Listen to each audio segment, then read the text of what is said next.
Have you ever wondered about the powerful stories hidden behind names you might just skim over in the Bible? Today, we're diving deep into the story of a woman named Hodiah. It's a name that appears just a few times, but it carries a fascinating history that connects royalty, faith, and the very rebuilding of Jerusalem. So who was Hodiah? Let's start in the book of 1 Chronicles, chapter 4. This chapter is famous for its long genealogies, tracing the lineage of the tribe of Judah. It's easy to get lost in the names, but if you look closely at verse 19, you'll find something special.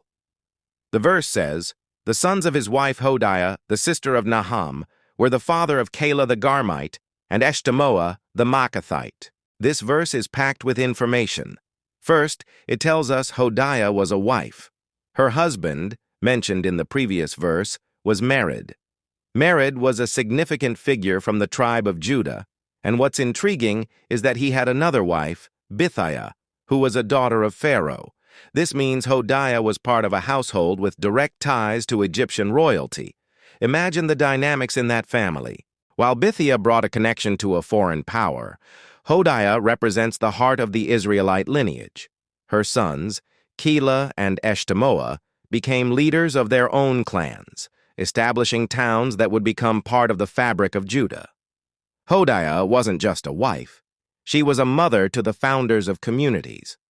Her legacy was built through her children, who carried on the heritage of their people. Now let's fast forward a few hundred years. The people of Judah have been exiled to Babylon and have now returned to a desolate Jerusalem. The city walls are broken down, the temple is in ruins, and their spirit is low. But a great leader, Nehemiah, rises to the occasion, inspiring the people to rebuild the walls and restore their covenant with God.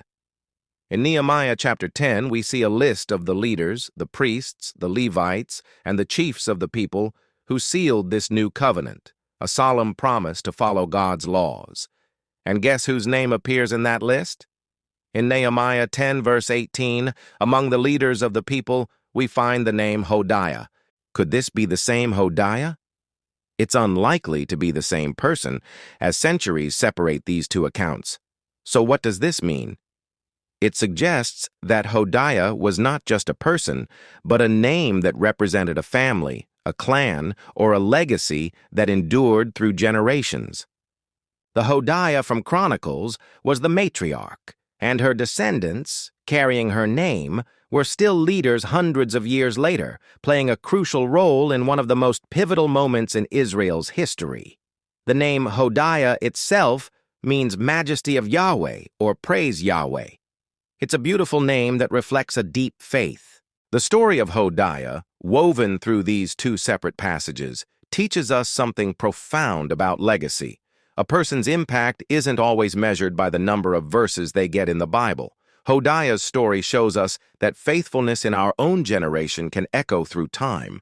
She was a mother in Judah, and her family, HODIAH'S name, became synonymous with leadership and covenant faithfulness when her people needed it most.